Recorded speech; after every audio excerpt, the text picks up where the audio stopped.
Well, folks, you voted, and these are your picks for the worst and best cards of 2021. I've also got my top picks at the end of this video as well, so stay tuned for that. But we're going to kick it off here with the 5 worst legendaries of the year, and I specified the legendaries in the poll for this one because there's a lot of like just bad neutral cards and throwaway junk that nobody cares about. So I wanted to spotlight legendaries that underperformed.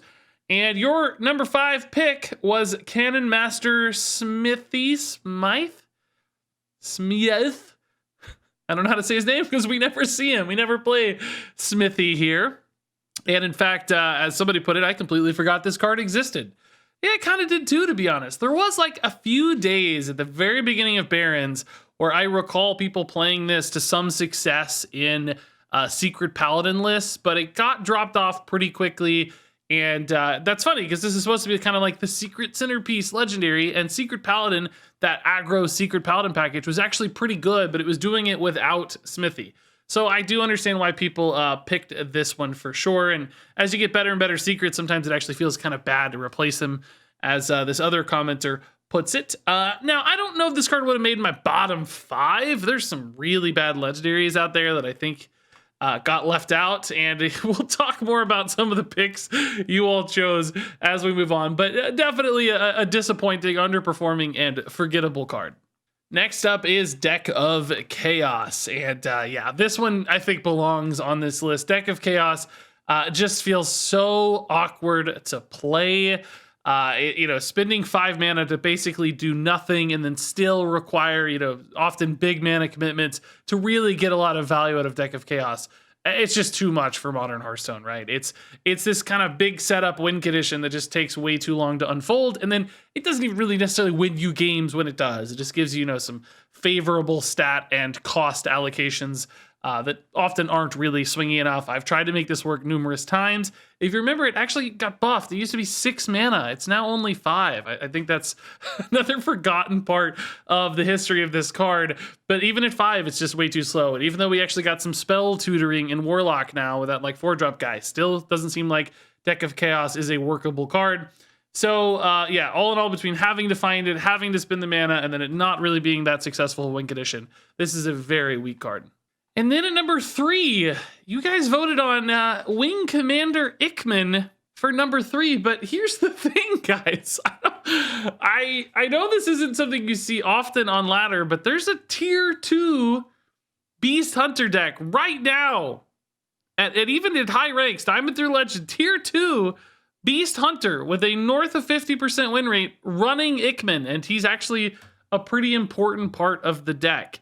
So, I mean, based on the current state of the game and the meta we currently have, where Ickman is the second highest drawn win rate card in a tier 2 deck, there's no way he belongs on this list. Yes, he got memed on a lot during reveal season, and yes, I still don't know how it works either. I haven't even really played that deck. It's mind-boggling for sure, but data clearly indicates this is not one of the worst legendaries of the year. In fact, it's pretty competitive one and one of the better legendaries in Alterac Valley as well, let alone the whole year. So, yeah, I get it. I understand, you're just trying to think of bad cards. This one is one you remembered. You probably haven't seen a lot on ladder, so I understand how it popped in, but there's really no argument based on actual data and results that this should belong on this list at all. So, I guess I'm sorry. I don't know what to tell you. And then for our number 2 pick, it's Sheldris Moontree. Now, this one does belong here. Sheldris is so hard to work with, and, I've built some decks that had some fun with it. We had a turn or two that were great, but there's just way better ways to do the same sort of stuff in Druid, right? You've got Celestial Alignments of the Worlds and Lady Anacondras and just all these other ways to cheat stuff into play that Sheldris just is too inconsistent and unreliable. This person says, people at least try to use Sarita Bloodfeather and Tavish and Check Zara, but nobody has touched this guy like ever. And I technically did, but it's hard to see Sheldus Moontree in action. He really just exists right now to mess up your Cenarian wards for Druid more than anything else, because he's not only bad to put in your deck, he's ruining other Druid plays as well. That is a very bad sign for a card. And then the number one worst legendary of 2021 is Auctioneer Jackson. And yeah, that's a reasonable pick. This card is pretty darn tough to use. Basically, you turn any tradable into a tracking, which is, sort of nice in theory, you'd think. But there is this 2-mana overhead, and you have to have a lot of tradable cards to really make it worth it. And then what ends up happening is, if you want to get that discover value, you end up spending maybe 2, 3, 4 mana to make it worth it, to get like good picks, and then your whole turn is gone. So it's just this incredibly low tempo play that relies on having a ton of tradable cards in a deck to probably make a lot of sense, which most decks don't want to do. They want to run just a couple that fit their game plan, or a certain sort of tech card. So Jackson essentially just gets left out and doesn't really serve a lot of purpose. It's funny, this person said, I had to double check the spelling on this card because other than the time I opened it in a pack, I've never seen it. And you know what? It pops up in duels sometimes, but in standard, I'd have to say the exact same. This is a reasonable choice for the worst card of the year, although I have one I think that's even worse that didn't show up in these votes that I'll talk about at the end of the video. But before we get to my picks, let's take a look here at the 5 best cards of the year. And I did not limit this to legendaries because obviously not all strong cards are legendaries. As you can see here with Ruined Mithril Rod. Did you remember that Ruined Mithril Rod's been nerfed twice? This was 3 mana. That's crazy to think about because it was so good at 4. Now at 5, it's not getting played as much. I think some people are still running it a little bit here and there, but notably weaker at 5. So this might have been the nerf that finally kept it in check. But at 3 and 4, it was just so insane and fueled so many ridiculous Warlock decks. Like, this was the engine that made so many of those decks possible because it created these just absurd recoveries based on all the healing and the discounts and the counter tempo. And I really think this has been the greatest offender for Warlock on the year. It's not the card that has always been like the centerpiece of attention. We'll talk about that one later, as you might expect. But I really do think this has been the most problematic card for Warlock as far as I'm concerned, because it's made everything else possible. So this deserves an even higher spot than the number 5 as far as I'm concerned. This one has been completely bonkers. And look at this. What do you know? Efficient Octobot at the number 4 spot. It turns out mass cost reduction is really good in Hearthstone. Who could have guessed that all these really cheap Thorson style cards were going to be amazing? I love this comment. Frenzy allows you to play 72,637 cards on turn 6. Only a slight exaggeration, right? It feels that way though with both Rude and Octobot here. Just obscene cost discounts. I thought it took forever for this one to get nerfed. Finally did, and it's still a viable and competitive card. So clearly something that has made various rogue decks feel very tough to play against throughout the course of the year. Moving on here to the number 3 spot, it's Ignite. Who doesn't love a card that has infinite damage and makes sure you never fatigue? Great balance and fun for the whole community, as this person puts it. And I get it. I understand why there's ire around Ignite. I would not personally put this in my top top best cards list here. I think Ignite is almost symptomatic of a problem that exists for Mage, but I don't know that Ignite itself is like the strongest part of that deck. It feels like it because like that's the card that's ending games, and it feels bad because of this like fatigue denial where they never run out of resources. So it often feels like the death blow and the thing you notice. I would tend to argue though that the cost discounts and ridiculous card draw for Mage has been a greater problem, and it's sort of the intersection of like Ignite's infinite scaling and the crazy card draw and the discounts of things like Incanter's Flow. So I would probably point more towards like Incanter's Flow or Refreshing Springwater as cards that stood out to me as, the powerful part of that trio, because Ignite on its own probably wouldn't feel all that great, and there might be other ways to replace damage in an Incanter Slow or Springwater World, but that's kind of all semantics, really. It's really all of those bundled together, and which one you want to identify as the strongest is kind of up to you. So I absolutely understand why a card like this one is showing up, and from a design standpoint, there are some frustrating aspects to Ignite for sure. And then at the number 2 spot, we have Raid the Docks. And man, we've already talked about this one in a previous video, and everybody's talked about Raid the Docks at great length. This comment says it pretty well. Have you played this game recently? And it's true, Pirate Warrior is everywhere. And there is some data, the Vicious Syndicate in particular has pointed out this week pretty humorously, that, Raid the Docks falls off really hard at very high levels of play, but it's like incredibly dominant for a vast majority of the player base.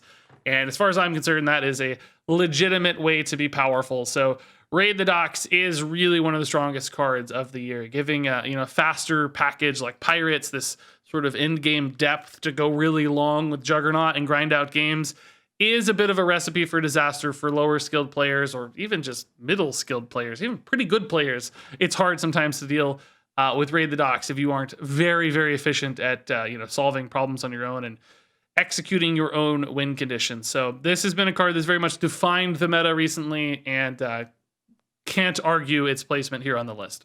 And then look at this. Who could have guessed the Demon Seed? It's like on every list ever. Everybody hates it. It's super strong. It got banned, which, we've only got a couple cards with that honor in history in constructed formats.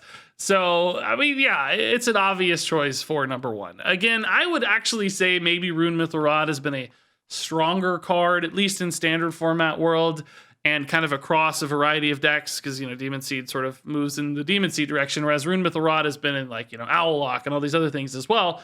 So I would probably lean a little more towards Rune Mythal Rod, but it's all part of the same mess, and, Demon Seed and Mythal Rod certainly have been played together to great success as well. So all in all, it's hard to argue this card is not number 1. It's gotten banned, it's gotten nerfed, it's still a competitive card, and yeah, it's defined most people's complaints for the last year. So I'm not surprised at all to see it take the number 1 spot. So those were your votes. Now here are mine. And this one, this is an interesting little conversation to have. So my worst legendary of the year is Niru Fireblade. I'm surprised this one didn't show up more often. Maybe it was just completely forgotten, which is a possibility. This didn't even make the top 10, by the way.